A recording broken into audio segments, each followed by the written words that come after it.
Hi to all, this is Akshita. I am teaching class 9 physics, chapter 9 work and energy. So previous వీడియోలో మనం work and energy గురించి తెలుసుకున్నాం. So ఇక్కడ work, energy and power అనే terms వచ్చేసి close related అనమాట ఇవి మూడు. సో మనం పవర్ గురించి తెలుసుకుందాం. In our day to day life we observe many situations where same activity is being completed in different time intervals. So మనం రోజువారీ జీవితంలో చూస్తూ ఉంటాం, చాలా వరకు కొన్ని యాక్టివిటీస్ వచ్చేసి డిఫరెంట్ టైం ఇంటర్వెల్స్లో కంప్లీట్ అవుతూ ఉంటాయి. ఫర్ ఎగ్జాంపుల్, నేను చేస్తున్నటువంటి వర్క్ అదర్ పర్సన్ వచ్చేసి ఎక్కువ టైం తీసుకున్నటువంటి ఛాన్సెస్ ఉంటాయి. అలాగే అదర్ పర్సన్ చాలా ఈజీగా చేసినట్టయితే, తక్కువ టైంలో చేసినట్టయితే సేమ్ వర్క్ని నేను ఎక్కువ టైం చేసేటువంటి ఛాన్సెస్ ఉన్నాయి. అంటే ఈ విధంగా సేమ్ యాక్టివిటీని మనం డిఫరెంట్ టైం ఇంటర్వెల్స్తో కంప్లీట్ చేస్తూ ఉంటాము. For example, a hefty rickshaw puller is able to reach the destination in less time when compared other thinner rickshaw puller. సరే, ఇప్పుడు ఒక ఎఫ్టీ రిక్షాని తీసుకున్నట్టయితే సర్టెన్ డెస్టినేషన్లోకి రీచ్ అవ్వడానికి లెస్ టైం తీసుకుంటుందన్నమాట. అదే థిన్నర్ రిక్షా తీసుకున్నట్టయితే అక్కడ రీచ్ అవ్వడానికి కంపేర్ చేసినట్టయితే డిఫరెంట్గా ఉంటుంది. Sometimes we notice that a grinder in our home takes more time to grind 1 kg of dal when compared to the grinder in neighbor's house. అలాగే ఇంకొక example ఏమి ఇచ్చారంటే, మనం చూస్తూ ఉంటాం మన ఇంట్లో వచ్చేసి 1 kg దాల్ని గ్రైండ్ చేయాలంటే మోర్ టైం తీసుకుంటూ ఉంటుందన్నమాట. అలాగే ఎప్పుడు when compare to the grinder in neighbours house. So what they అంటే we notice that a grind in our home takes more time to grind 1 kg of dal when compared to the grinder in neighbor's house అంటున్నారు. ఏంటంటే neighbours హౌస్లో ఉన్నటువంటి గ్రైండర్తో compare చేసుకున్నట్టయితే మన ఇంట్లో ఉన్నటువంటి grinder 1 kg దాల్ని grind చేయడానికి ఎక్కువ టైం తీసుకుంటుందంట. దీనికి రీజన్ ఏమై ఉంటుంది? Do all of us do the work at the same rate. అలాగే మనం కూడా సేమ్ రేట్లో వర్క్ని చేస్తామా? No. Is the energy spent by the force doing work same every time. మనం చేస్తున్నటువంటి వర్క్లో ఎనర్జీని స్పెండ్ చేస్తుంటాం కదా. సో ప్రతిసారి సేమ్ ఉంటుందా మనం స్పెండ్ చేస్తున్నటువంటి ఎనర్జీ? నో. డిఫరెంట్ టైమ్స్లో డిఫరెంట్ ఎనర్జీని అప్లై చేయాల్సి ఉంటుంది. Do the machines consume or transfer energy at same right every time while doing a particular work. So ఒక పర్టికులర్ వర్క్ చేస్తున్నప్పుడు మషిన్స్ అనేవి ఇక్కడ ఎనర్జీని కన్జ్యూమ్ చేసుకుంటాయా లేదా ట్రాన్స్ఫర్ చేసుకుంటాయా అంటే సేమ్ రేట్లో ట్రాన్స్ఫర్ చేసుకుంటాయా ప్రతిసారి అంటే no. Let us consider the following example. Rahim wanted to do some repairs in the first floor of his building. He brought 100 bricks as advised by the mason. A laborer was asked to shift these bricks from ground floor to first floor. The laborer completed the work of shifting bricks to first floor in 1 hour and asked 150 rupees for the work. సరే, ఇక్కడ రహీం వచ్చేసి తన building యొక్క first ఫ్లోర్లో కొన్ని repairs చేయాలనుకున్నాడు అనమాట. అందుకని చెప్పి మ్యాసన్ ద్వారా తను 100 బ్రిక్స్ని తెచ్చుకున్నాడు. సో ఎన్ని తెచ్చుకున్నాడు? 100 బ్రిక్స్. ఒక లేబరర్ని అడిగాడనమాట, ఈ బ్రిక్స్ని షిఫ్ట్ చేయాలి గ్రౌండ్ ఫ్లోర్ నుంచి ఫస్ట్ ఫ్లోర్ వరకు అంటే, అప్పుడు ఆ లేబర్ వచ్చేసి ఆ బ్రిక్స్ మొత్తాన్ని గ్రౌండ్ ఫ్లోర్ నుంచి ఫస్ట్ ఫ్లోర్కి షిఫ్ట్ చేశాడు. ఎప్పుడు 1 అవర్లో షిఫ్ట్ చేశాడు. అలా షిఫ్ట్ చేశాక 150 రూపీస్ పని కోసం అడిగాడనమాట. Next day the mason asked Rahim to bring 100 bricks more to complete the repair work అనమాట. సో నెక్స్ట్ రోజు మ్యాసన్ ద్వారా తను ఏం తెలుసుకున్నాడంటే రహీం రిపేర్ చేయడానికి ఇంకా 100 బ్రిక్స్ ఎక్కువగా కావాలి అని చెప్పి కన్సిడర్ చేసుకున్నాడు. Rahim brought another 100 bricks and assigned the work of shifting bricks to some another labourer. ఇక్కడ రహీం ఏం చేశాడంటే ఇంకా 100 బ్రిక్స్ మళ్ళీ తెచ్చాడనమాట. తెచ్చి ఇక్కడ గ్రౌండ్ ఫ్లోర్ నుంచి ఫస్ట్ ఫ్లోర్కి తీసుకువెళ్ళడానికి ఇంకొక లేబర్ని వెతుక్కున్నాడు. He completed the work and demanded 300 rupees for completing the assigned work. ఇంకొక లేబరర్ ఏం చేశాడంట 300 రూపీస్ డిమాండ్ చేశాడంట. తను బ్రిక్స్ని గ్రౌండ్ నుంచి ఫస్ట్ ఫ్లోర్కి పెట్టాడు కదా, అందుకోసమే 300 రూపీస్ డిమాండ్ చేశాడు. Rahim said that he paid 150 rupees to the labourer yesterday. Rahim ఏం చెప్తాడు అప్పుడు, నిన్న నేను ఇదే వర్క్కు 150 రూపీస్ పే చేశాను అని చెప్తాడు. But the labourer argued that he worked more hours hence he is eligible for more money. అప్పుడు లేబరర్ ఏమంటాడంటే, లేదు నేను ఎక్కువ గంటలు వర్క్ చేశాను కాబట్టి నాకు ఎక్కువ మనీ అడగడానికి ఎలిజిబుల్ ఉంది, నువ్వు ఖచ్చితంగా ఇవ్వాల్సిందే అని చెప్తాడు. అక్కడ ఇంతకుముందు ఫస్ట్ లేబరర్ వచ్చేసి 1 అవర్లో 150 రూపీస్ని డిమాండ్ చేశాడు. ఇక్కడ ఇతను 300 రూపీస్ని డిమాండ్ చేస్తున్నాడు. సో ఇతను ఎక్కువ హవర్స్ స్పెండ్ చేసి ఉండొచ్చు అనమాట. Whose argument is correct? నిజానికి ఎవరి argument correct? Second labourer argument correct అనమాట. Is work done in 2 cases same? ఇక్కడ వర్క్ అనేది 2 కేసెస్లో, ఫస్ట్ కేస్ సెకండ్ కేసులో సేమ్గా జరిగిందా అంటే no. Why there is a change in rate of doing work? ఇక్కడ వర్క్ చేస్తున్నప్పుడు వర్క్ యొక్క రేట్ అనేది ఎందుకు చేంజ్ అయ్యింది? In the above example the amount of work done is same in both cases. కానీ నిజానికి 2 కేసులు చూసుకున్నట్టయితే వర్క్ డన్ అనేది జరిగింది, గ్రౌండ్ ఫ్లోర్ నుంచి ఫస్ట్ ఫ్లోర్కి జరిగింది, ఎస్.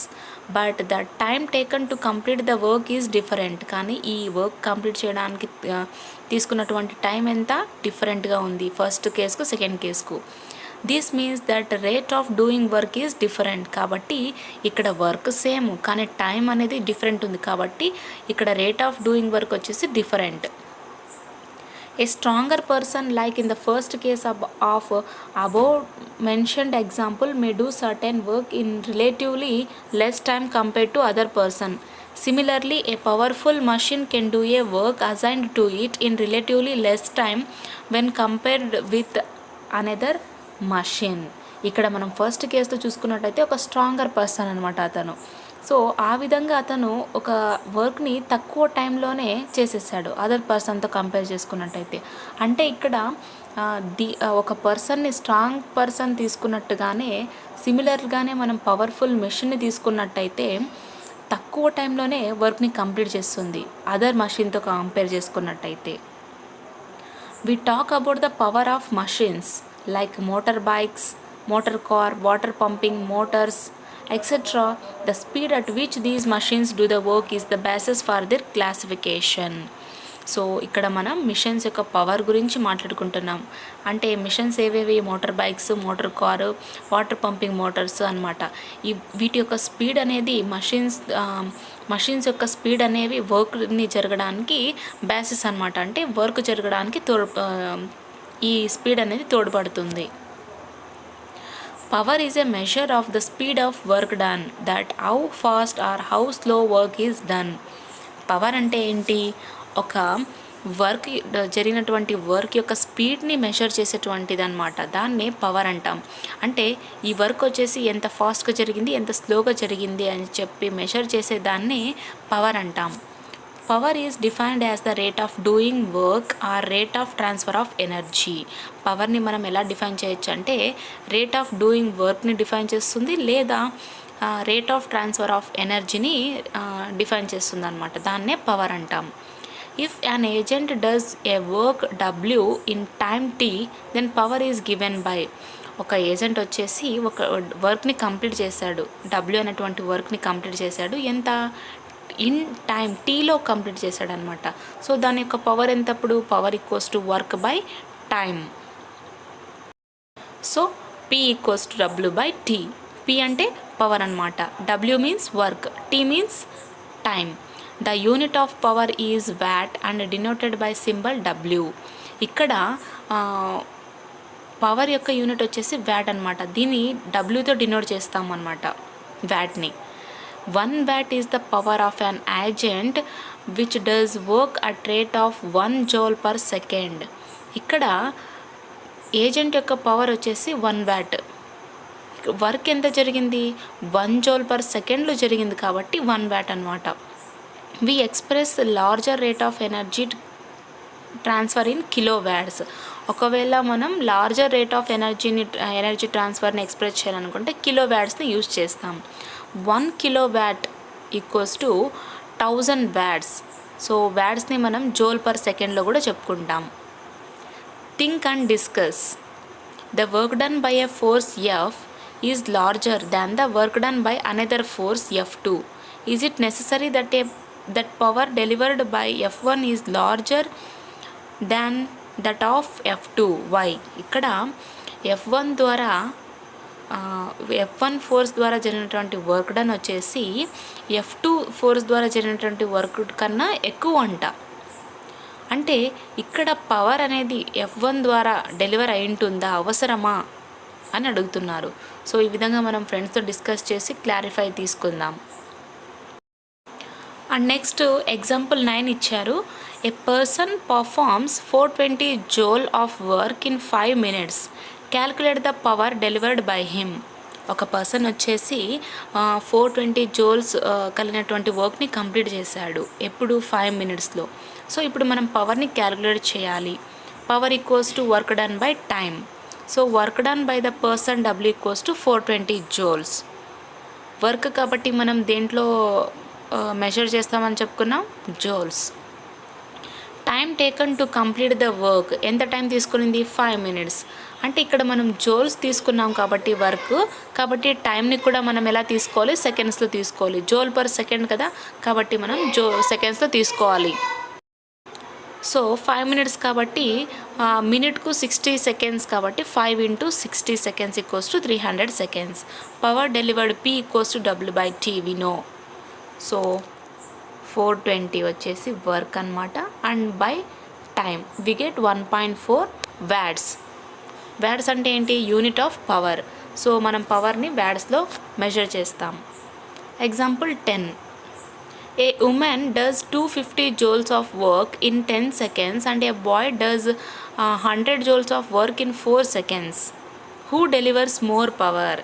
ఇక్కడ ఒక మహిళ వచ్చేసి 250 joules ఆఫ్ వర్క్ని 10 secondsలో కంప్లీట్ చేసిందంట. ఒక బాయ్ వచ్చేసి 100 joules ఆఫ్ వర్క్ని 4 secondsలో కంప్లీట్ చేశాడు. హూ డెలివర్స్ మోర్ పవర్ అని చూద్దాం. కానీ మనం క్యాల్కులేట్ చేసిన తర్వాత ఇద్దరి యొక్క పవర్ సేమ్ అని చెప్పుకోవచ్చు. దానికి క్లారిటీ నేను ఇస్తాను ఇప్పుడు. పవర్ వచ్చేసి మనం P ఈక్వల్స్ టు W/T అంటే వర్క్ బై టైం అని తెలుసు. ఇక్కడ పవర్ డెలివర్డ్ బై ఉమెన్ వచ్చేసి 250 joules per second. అంటే జోల్స్ పర్ సెకండ్ అంటే మనకి ఎంత వస్తుంది? ఇప్పుడు 25 watts వస్తుంది. పవర్ ఎంత? ఆమె చేసినటువంటి మహిళ చేసినటువంటి వర్క్ ఏంటి? P ఈక్వల్స్ టు W/T అని తెలుసు. P equals to W/T. So ఇక్కడ మహిళ చేసినటువంటి వర్క్ ఎంత? 250 joules బై టైం ఎంత? 10. So 10 get cancel, we get 25. Pకి యూనిట్స్ ఏంటి? W కాబట్టి ఇక్కడ 25 watts వచ్చింది. And next power delivered by boy. ఇక్కడ బాయ్ ఎంత వర్క్ చేశాడు? P equals to W/T. తను చేసినటువంటి వర్క్ ఎంత? 100 joules పర్ ఎన్ని seconds? 4 seconds. We get 4 25. We get 25 watts. So ఇద్దరు చేసిన వర్క్ 25 watts. కాబట్టి ఇక్కడ పవర్, వాటి యొక్క పవర్ ఏంటి? 25 watts. Both women and boy deliver same power. That is rate of doing the work by women and boy are equal. కాబట్టి ఇక్కడ ఇద్దరు యొక్క పవర్స్ ఏంటి? ఈక్వల్ అనమాట. వాళ్ళు చేసినటువంటి వర్క్ డన్ ఎలా ఉంది? రేట్ కూడా ఈక్వల్గా ఉంది.